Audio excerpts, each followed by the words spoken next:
Well, hello there. So we are doing now Star Wars Episode 5, The Empire Strikes Back, 10M2, Luke Pursues the Captives. Music by John Williams, orchestrated by Angela Morley, this one, and I've done the production of this. This is a really interesting cue, actually, and for years I always wanted to understand this, which is this sort of dirge, Bespin Dirge 2, Frank calls this.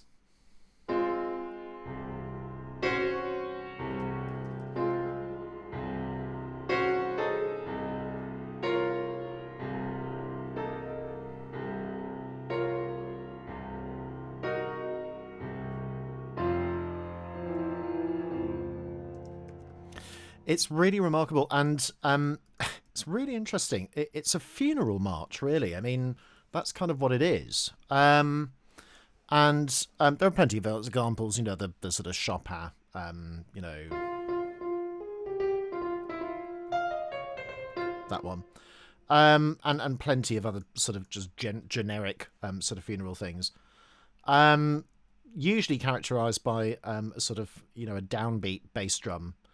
Which doesn't actually occur that frequently. It does sort of occur, but notice that often, as so is often the case with Williams, to engender a little bit of rhythmic movement, he tends to put things off the beat or on weak parts of the beat, not always on the beat.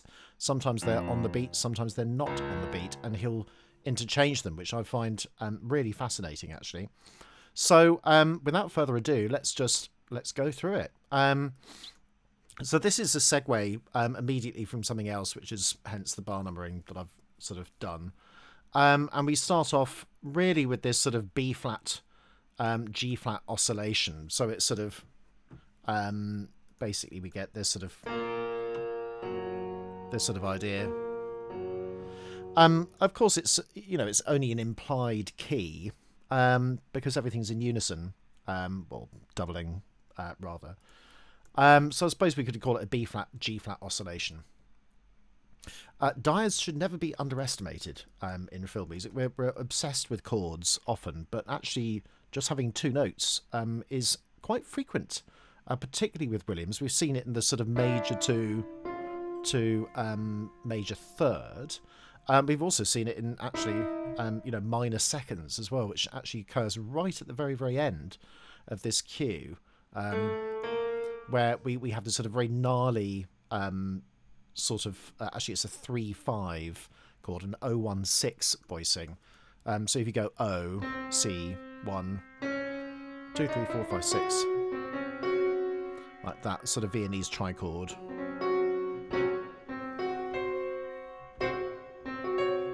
That sort of idea. And interesting enough, that gives us the key to how this is done, because actually this is a 3-5 as well, as is this also. So it's interesting how that sort of comes about, and it's one of the sort of most gnarly sort of chords that Williams tends to come up with. The other one is the major minor chord, which is the sort of 0811 chord that we often get as well, which is again usually an open voicing. Interesting here, so we have two examples of 3-5 which are in sort of open voicing and then slightly closed voicing as well. Difficult to read. We'll come back to that in a minute, so because I'll go into a bit more detail about it. But there we go. So we start off with Boba Fett's derived motif. So in Frank's catalogue here, I've got the Bespin Dirge up and running at the moment. But of course, there's also, if we sort of scroll all the way through to Boba, Boba, where are we? I keep going past it because I'm an idiot, so I've not put it on. Doing that. There we go. So we can see it here. So it's part of that motif. It's not exactly the same, but it's basically sort of part of that. And then when we go back into the But and obviously it's got this sort of, you know, Imperial March connotation as well. That's definitely the case. Yeah. So here, Bespin Dirge 1. They're sort of interchangeable, really. And this is the one which doesn't go... So it has more of an imperial connotation at that point as well. And then we start off with this sort of very sad B-flat minor. So really, it does go into B-flat minor at that point.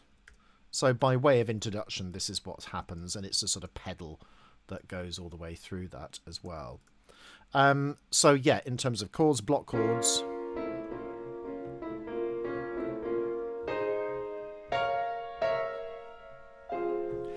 and then we're segueing into F minor, but we have a C pedal. So there's not too much to say about it. It's just this is sort of a setup. And this is Bespin Dirge 2. So I was discussing these chords actually with Frank recently. So I'll show you my ones, which are almost identical, I think, to Frank's when he updates those chords. It's always very, very awkward to analyze chords, which as a jazzer you would probably instantly know, oh yeah, I mean, you know, we've seen that all the time in jazz. But for us mortals in the classical world and film world, it's much more difficult to analyze in terms of chord analytical symbol, which is what I'm doing. So we've decided to call this sort of D flat 4 with a sharp 7. But actually it's a quartal chord as well, so that's hence the reason why I called it quartal. But it's also a 3-5 as well. So we can check some of this. So we got D flat, G flat, and then C.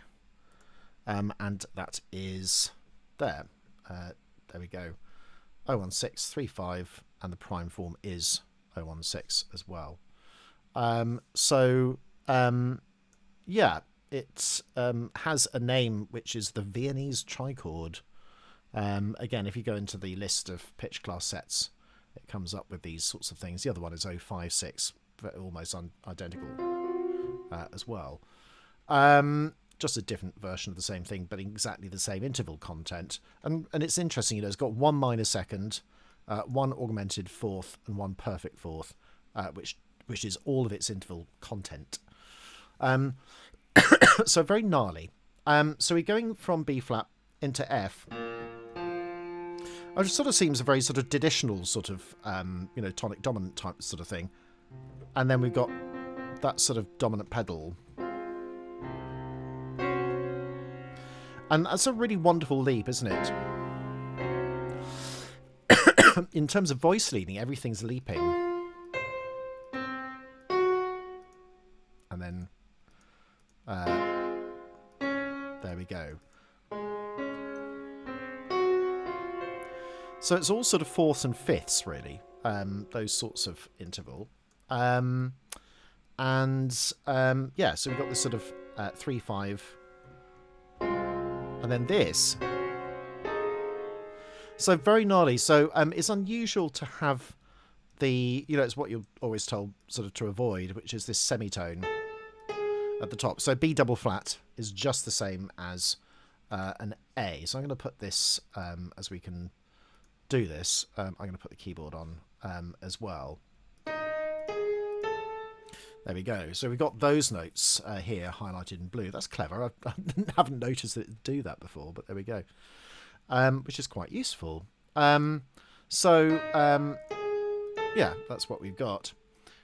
It's the same chord, 3-5, which I find really fascinating. Did he know that? Is it just that he's using a sort of inversion of the same thing? Possibly. But yeah, it comes out as 3-5. This one 3-8-9. So it's the second form of 3-5. So in other words, with the semitone actually at the top of the chord. So 0-5-6. So it's sort of, it's kind of similar. But again, it's exactly the same interval content. I mean, even if he's doing it unconsciously, it's a rather remarkable coincidence, isn't it? But I think he just knows these sorts of chords and goes, Yeah, okay. So...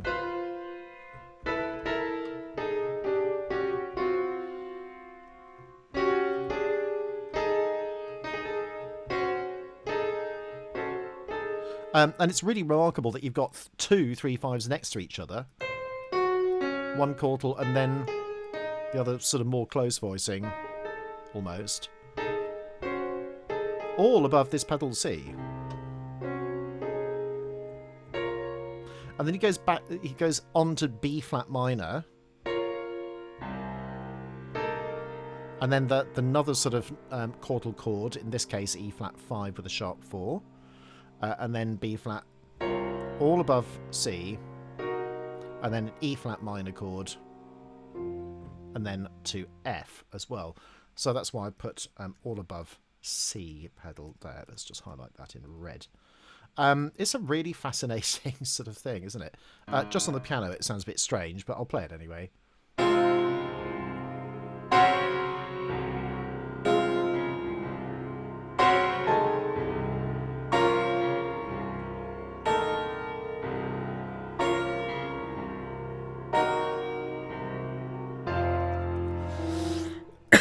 And then we're back into the F minor D flat oscillation, the Boba Fett one derived, and also Bespin Dirge 1. The only other thing to point out is note that the bass tones, or the other strings playing, so that's going to be viola and cellos, in this case actually divided cellos, we've got them off the beat rather. So they're coming on the weak beat of the bar and then they're syncopated.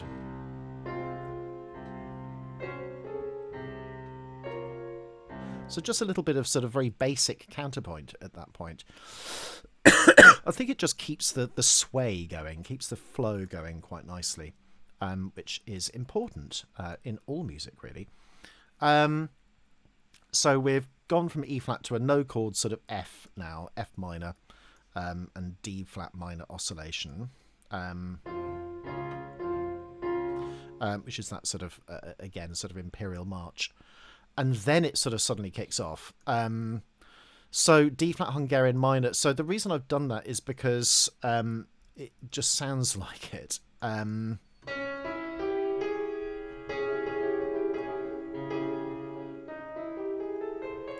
that's D flat minor. Difficult to see on the piano. So I've got a bit of a cough today and there's nothing I can do about it and I have to record now. So apologise. I'll try and go away like that if I do, so apologies. Yeah, so we got D flat minor with a sharp 4, and what's so incredible is about this, and I never really even noticed, that's Yoda's theme, isn't it? Yeah, it's all Yoda's theme. So this goes all the way through. So at this point, you've got a little D flat Hungarian minor as it starts off. But the tune is a sort of C7, like that. So it's a really weird sort of bitonal moment. And then we're into... So this chord, so G flat major 7 over C. And it has that feeling of suspension. And indeed, if you think about it, the tune is almost identical to the harmony. And that's something that Williams does a lot. It's also something that Bartók used to do a lot as well. If you look at anything from Mikrokosmos, it often derives harmonic content from melodic content, or vice versa. We don't know what comes first.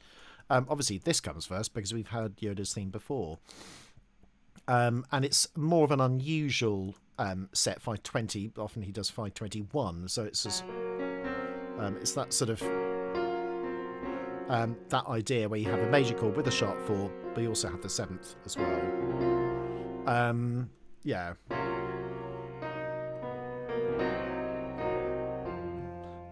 Behaves like a sort of dominant, I think. Pardon me. So then we've got that repeated again, this time on horns. And then we got sort of 4 flutes, Glock, all sorts of different things, with clarinets and bassoons, by the way, in there. And then we move into this sort of F7 sus4. This is the analytical chord symbol. I think jazz would probably just call it F11. But also notice this weird sort of dyad here as well. So it's not as simple as this, but it has this sort of, that sort of idea. And then we've got D flat major, and then E flat minor. So sort of different connotations all the way through, and it does change from time to time. So this is...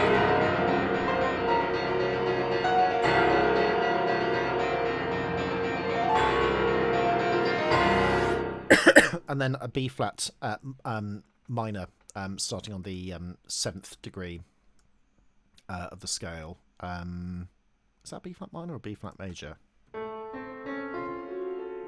No, it's definitely B flat minor. Don't know why there's a large M. That's very strange. Yeah, so it's just that. In amongst all of this pedal material as well, which sort of oscillates between this chord and that chord. So F7 sus4, and then the G flat major 7 as well. Bits of imitation, and then we get to the next little segment. I really apologise for my cough. It's really, really annoying. So I'm so sorry. There's nothing I can do about it. Then we've got this octatonic.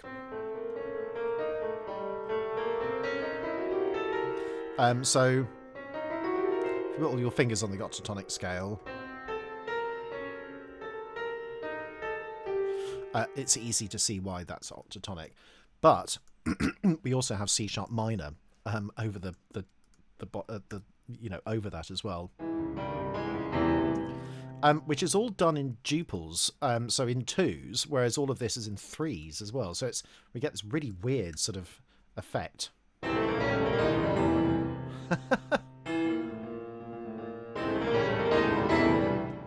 And then it becomes obvious that it is octatonic, and we even got our famous 0134 as well to solidify that.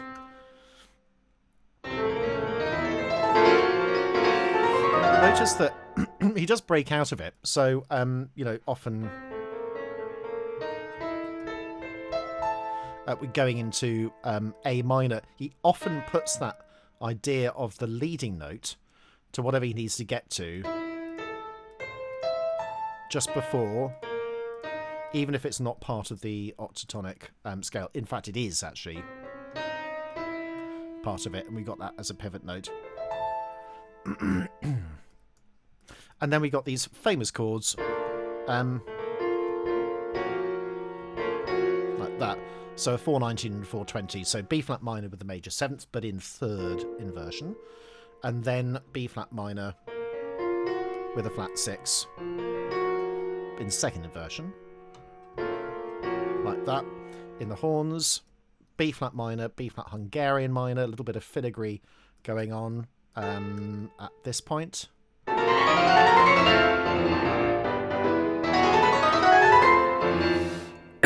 And then we got more Yoda. It's odd to say, but it's absolutely there. And it's really there, quite full. It's just harmonised very, very differently in block chords at this point. And I've highlighted all the chords here. So F, D minor, B flat, G, E. It's very simple triads at this point. E major filigree in the flutes and violins at that point. Notice how the bass cuts out to give it some room.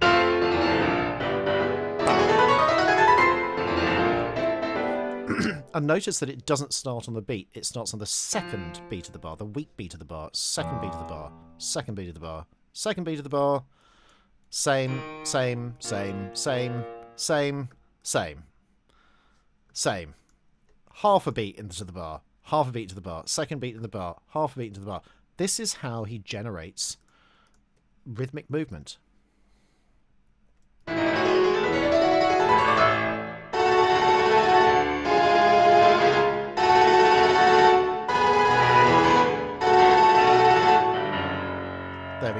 that's the climax of that sort of little section as well. So yeah, really interesting, and really all of these chords are doing, they're just harmonizing the main melody in major or minor triads.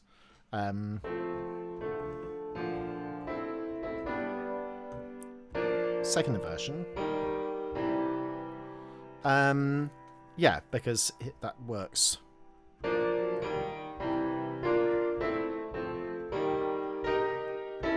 And then goes into a first inversion. I love that chord as well. E flat to A as well, sort of quite prominent.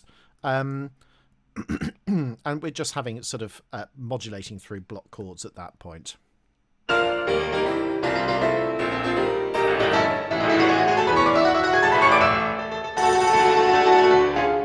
And also it's interesting, he often delays things. And you notice how the bass is swapped over. So E major filigree over the A, but then A over the E. It's really weird. And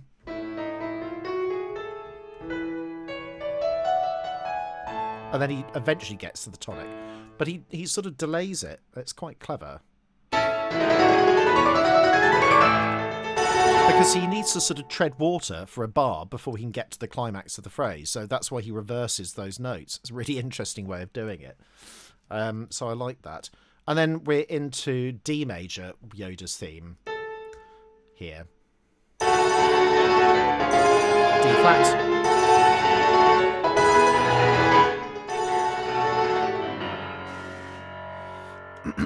And then, unusually, we have a whole tone bass descent. Up until there. There we go. And often he'll have a neighbouring note. So if it's not going up and it's going down, he'll have a semitone between the last note and the first note of the next target note, let's call it. Interesting sort of little aside. We've got sort of flutes 1 and 2 and oboe 1, and then suddenly oboe 2 and clarinet 1. So they're swapping, so you get this sort of little stereophonic effect as well. Often trumpets and trombones in octaves when you want power, and that's exactly what we've got. Tremolo strings to give it some fizz. And then we're all into slower sort of minimum 66. I keep wanting to be the emperor when I say the words 66. So then we've got a G sharp pedal after there. So it just goes up. And that's such a common chord. A minor with a major 7th. 419. Like that. And then we got Yoda's theme. But look at what's happening. It's really gnarly. So we've got this sort of very atonal voicing. So interestingly enough, that is also 3/5. So F diminished with a sus sharp 4. Like that. So that would be the F dim.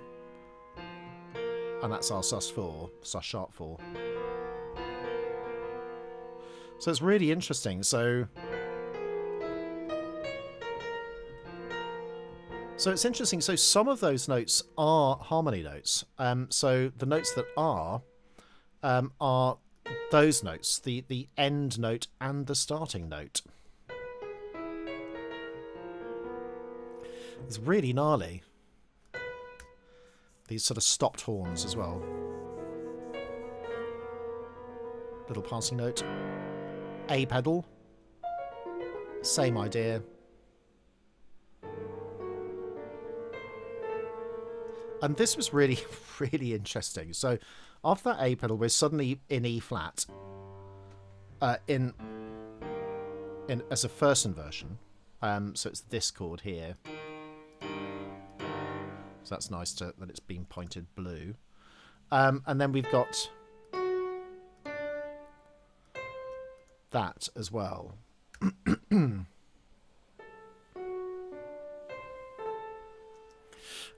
It's strange that it doesn't sort of go in time, but that's what we got. So D7, but over E flat. Now, what's really interesting, so it sounds major, but actually it's all the notes of G minor. So if I do G minor, I've got G, A, B flat, C, D, E flat, F sharp, G. So I've got my E flats and I've got my B flats. But I've also got my second degree of the scale, the leading note, the fifth, the fourth, and the second. It's really interesting, isn't it? But you would have never known that those notes were part of just a G minor chord, or set 734 if you want to be really pedantic. And then we got more of this dyad stuff as well, like that, which is different at this point because of the underlying harmony. And then right at the very, very end, we got this really unusual chord here.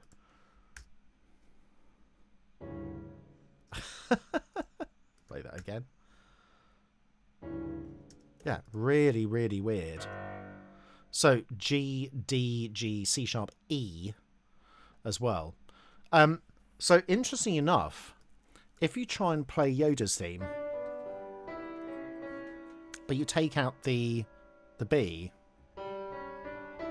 we've got the same chord.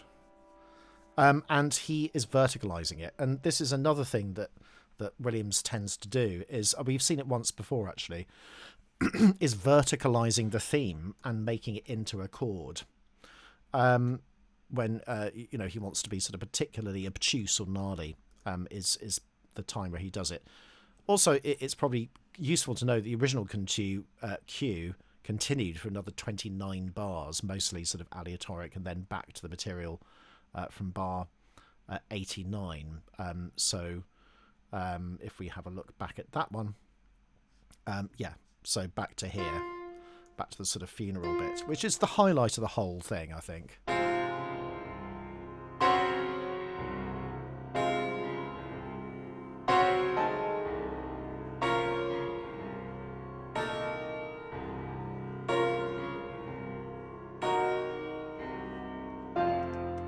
So it's really, really nice. I'm loving the fact that I finally understood what the harmony is at this point, because it's taken me years to sort of, you can use your ear so much, but actually until you actually see it written down, it's almost impossible to sort of, really get everything. Especially, there's something wrong, but you're not quite sure. You can probably make out those notes, but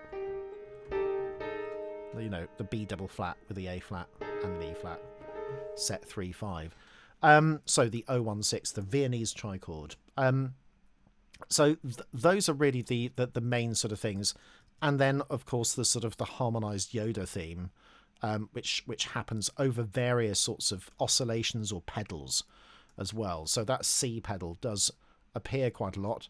And then the very last thing is, this sort of filigree stuff, and the offbeat bass, I would say, is the next sort of little highlight as well. Especially when we have this sort of heroic theme, but it's not, something's not quite right because of the oscillation.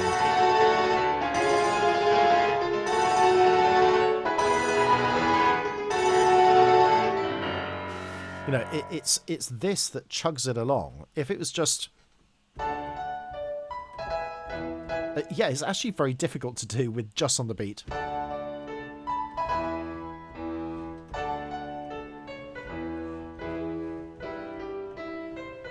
It just doesn't work when it's on the beat, and it's so interesting. If you try it with a melody that you've written, try moving the chord by one beat away.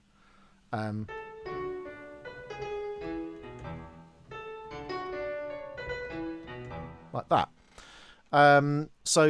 It's a really useful little exercise to get into. My cough seems to have disappeared, so maybe it was just some dust that had gone into my throat. That is that. 10M2, Luke pursues the captives. I really do think it's a lovely cue. I really do. I really enjoy it. And there's something sort of very heroic about it, but also sort of rather foreboding as well. But I love the fact that the connotation is Yoda's on his side, even though he's not there, because he's just trained with him. So he's all sort of full of his teachings, I guess. A really fascinating piece of work. So, as we always do, let's look a little bit ahead, if we can. I've probably just got rid of everything. No, there we go. So, thanks, wonderful orchestrators list. Brilliant. That's Herb as a younger man. We got sort of Thomas Newman. He comes up actually more often in Return of the Jedi. I think he, although only one thing that he orchestrated made it to the film, he did do some others. Angela Morley, of course, Alexander Courage. He didn't do any of Empire Strikes Back. But Al Woodbury, we don't have any picture for him, sadly. So we're at 10M2, so we're here. We're really getting to the last bit of the film. So the next bit is Chewie chokes Lando through the window, classic, and then losing a hand, and then the final sort of whole segment, which is the hyperspace, which you would have heard before during Luke's rescue. The finale, which is the most beautiful music I think probably ever written by Williams. But that's just me. It's just because I've been dealing with it and haven't listened to anything else, because I don't have time to listen to anything else. I'm so focused on this. And then the end credits as well, which are tremendous. I think one of the best end credit sequences as well, or bits of music. So that's what we got to look forward to, and I'm very much looking forward to bringing that to you. Thank you so much for persevering and watching, and I really appreciate it. And thank you very much to my amazing patrons who've been brilliant in their support. So thanks everybody. Just hit subscribe, and I will see you soon.